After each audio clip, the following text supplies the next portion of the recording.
have to do an interview with a microphone. Do you want to talk in the microphone for a second? Say hi. Hi. Hi. My turn. Can you go find Mama? And because I have to do this interview, I have to work a little more. Okay.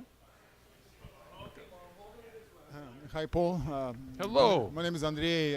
I'm from Journal of Musical Things. Fantastic. Nice to meet you. Nice to meet you. So Thanks for happy. coming to the show today. Yeah.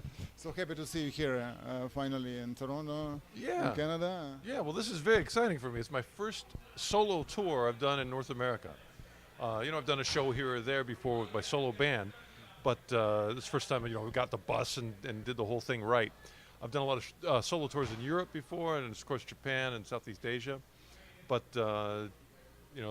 my new album seems to be doing well with people here, so I'm happy to come out and play. And finally, at last, took me long enough. Oh, that's great. So is it the first show of your tour here, or you had it in Denver? Denver was Yeah, we first. started off in Denver, Yeah. and it's about, I think we're about 5 or 6 shows in, and it's been fantastic. Really having a wonderful time. And I've kind of it's also musically new for me because before I tried to sing as a real vocalist, Right. and lately I'm letting my guitar sing. And my guitar has a lot more notes than my real voice does. So now I can hit all the high ones without any struggle. So how do you come up with the ideas of the songs, with the names of the songs? You have very great sense of humor, and you name those songs. And how you? Well, life is funny, and or at least it helps to get through it if you can have a sense of humor. And most of the songs that I wrote for the new album are written in a very typical songwriting fashion, where it begins with a story. Something in life affects you, and that becomes a lyric, and the lyric becomes a melody, and the melody becomes you put an accompaniment with chords and a groove and behind that. And then my last step was I took the lyric and replaced it with the guitar. So nobody knows the lyrics except for me. But as a performer, I'm such a better guitar player than I am a singer, I think, that it's just so nice to not have the limitations of my voice and be able to just get everything and nail it with the guitar. And I can just be more expressive that way. Right. So how do you record your albums? Lately, just everything live.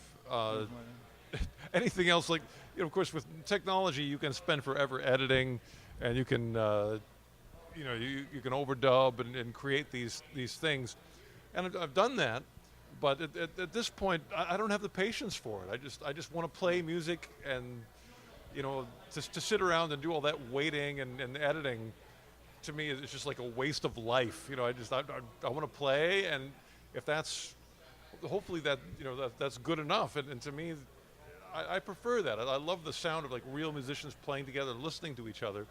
As soon as you overdub, you're playing along with music that's not listening to you. Right. So it can't change and move with what you're doing. And so it's like sleeping on a very hard mattress. Yeah. And so when you play live, it's like having a nice soft mattress. When you move, the band moves. Everything moves together. Right. You had to set up. Right. Yeah, that's great.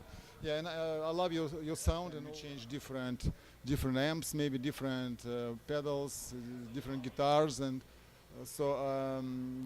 are you finally happy with all your setup you have right now? Well, this is one of the only tours where I've actually been able to bring my own amp.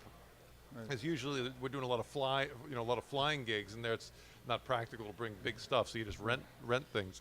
But this one we're on the bus the whole time, so we could actually start off in Portland and load the bus up from my house, and that's my amp. I can't believe that's it. That's what you play, right? Yeah. But I would say the main thing, in a way that I learned from having to rent a lot of stuff, like especially you go to Europe or the Philippines or something, and you can't bring your own stuff, is if I set the amp to be really clean, I can get a pretty consistent and good clean tone. Now, of course, that's not what I use because I'm a rock guitar player, so I want some dirt and some distortion and sustain. So I just bring a variety of pedals, and that way I can I've got like three or four distortion pedals, and depending on how many I kick on, I can have varying levels of sustain and distortion and different kinds of distortion. Sometimes I want like a more trebly, bitey distortion. Sometimes I want a warmer, more spongy distortion. So I've got like all of that all there at my foot, and I can just adjust it as I go. Yeah, as I see, you're connected right now to clean channel over there, right? So it's all clean Well, channel. everything's clean with these. Clean These are channel, like yeah, so these are all clean, vintage, yes. vintage reissues. Right, So right. there's no master volume. The only way to get them distorted is to turn them all the way up. I've got about 5, which is still relatively clean. Yeah. And I've got one for the big cabinet, and one for a little monitor speaker right in front of me. So I've got that way. In case the sound engineer says I'm too loud, I can just still, crank it up so I feel it. But electric guitar is so different dynamically depending on how much distortion you have, that it really, you could take a player like Chet Atkins, and what he's able to do with a clean sound it's almost like he might as well be playing a totally different instrument, because it's if I was given a Chet Atkins setup, I'd be like, I can't do anything.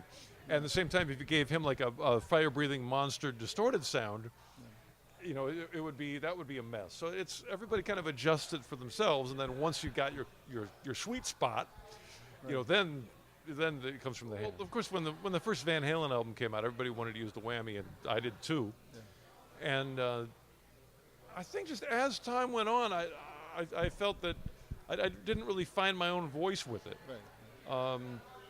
Every time I grabbed it, I just felt like somebody else. Right. I see. And the other things that I do in guitar, I feel like me. So that's the thing. Is like I wanted to have a sort of a vision of what it should be. And every time I grabbed the whammy, I felt like, oh, now I sound like Richie Blackmore, or now I sound like Eddie Van Halen. So, not bad people to sound like, but for sure. I struggled to find my own voice with the whammy. Yeah, and lately I noticed you're using a lot of slides. Yeah, well, the one thing I came up with this idea to have a magnet Yeah. mounted in the lower horn and a chrome steel slide in it, so it holds it right on there. So I can just get to it real quickly and slide it and put it Yeah, back. it's wonderful. Yeah. And if nothing else, I just get to practice a lot because it's there. Yeah. Most guitar players, if they have a slide, it's in a drawer somewhere, and you sort of think, oh, maybe I should play slide. It's like, oh, I can't find it, forget it. It's funny, like with a whammy bar, I think, if you've never used a whammy in your life, you can probably do it okay for the first time. Right. With a slide, it's like you kind of have to learn how to do it. There's a learning curve. So, I think if I did release a guitar with a slide magnet, as like a production model, I don't know if it would be popular, because, it's like, not only you have to have the equipment, you actually have to spend, a couple of years learning how to do it, or at least I did. It took me a while. Yeah, for sure. Who plays fast? They are using like thicker picks, I think. I use a really thin one, but I really use really thin strings too. Right. And I just like to, be able to hit it, Yeah. and I don't want to like bounce off because it's a heavy pick. And of course, through my life, I've used every kind of pick imaginable. Right. And I think a lot of it, even when I'm playing a single note solo, I still like strum a lot of stuff. Right. I like the percussive sound of hitting a lot of strings, and so I'll just use a lot of muting with my left hand, and that way only one comes through, but I still get the thwap from hitting the other strings, and that works better with a thin pick. And the pick scratches are really good. Okay, that's wonderful. So, what would you recommend for like intermediate players, like to improve their? Got to sign up at my rock guitar school. Okay. I have an online guitar school at a company called ArtistWorks. Okay. So if you just Google my name and ArtistWorks, it'll come up. But to give you just a quick answer, I think with electric guitar, there's so many different styles. Like if you want to play like Chet Atkins, that's really different from what I do. And what I do is essentially based on like the Jimi Hendrix school of guitar. And really, if you go back before that, like B.B. King's school of guitar, was a lot of bending and vibrato, and it's really wrist-driven. Like my wrist is part of the equation just as much as the fingers. So a lot of it is like things I learned by bending strings and doing vibrato, and that's all the wrist moving around. Yeah. And for that you have to have calluses. And a lot of modern players I see like have their guitars up high, and they're like doing their wrist is in one spot. They're just moving the fingers. Yeah. I call that sausage finger. Like there's all these sausages. Yeah. And to me, it's more. A lot of times I use the giant finger. I'll have like 3 fingers together, and use them all as a team to get a lot of power. And the wrist is driving it. That's so much bigger and powerful than the little joint in there. So that's the thing. I'm known, as a person that plays fast, but really my soul comes from the blues players and like the '70s rock guys like Brian May or Gary Moore. People think of him as a '90s blues guy, but he started out in the '70s, I think, with Thin Lizzy. And so all the guys in the '70s were such great benders. So that was like, that was your calling card in the '70s, was having good vibrato. So where can our readers find your CD and how can they buy your music and your? It's what's the year, 2019 now. I have no idea how to buy music. Right. All the music I listen to is like on stage. Right. So however, wherever you get music these days, Amazon or iTunes, I don't even know how to do that. Or you can come at the merch booth, because we got it there and I've signed them. Okay, so do you want to say something to our Canadian readers or our journal music? Yeah, right on. Hello, everybody. I'm really happy to be in Toronto today, and I hope to come back and play more cities.